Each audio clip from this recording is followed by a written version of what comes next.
अध्यक्ष महोदय, हे भाषण करताना माझे मन अत्यंत जड झाले आहे। सर्वाधिक वेळा उपमुख्यमंत्रीपद आणि दीर्घकाळ वित्त विभागाची धुरा सांभाळलेले राज्याचे लाडके नेते माननीय अजितदादा पवार आज आपल्यात नाहीत।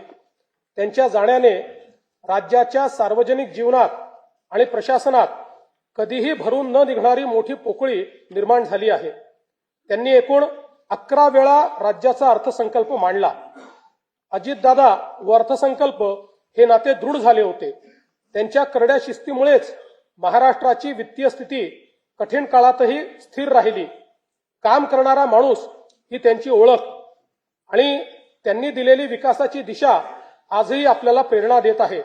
त्यांना श्रद्धांजली म्हणून सर्व मान्यवरांची चर्चा करून त्यांच्या व्यक्तिमत्वाला साजेसे भव्य स्मारक उभारण्यात येईल। तसेच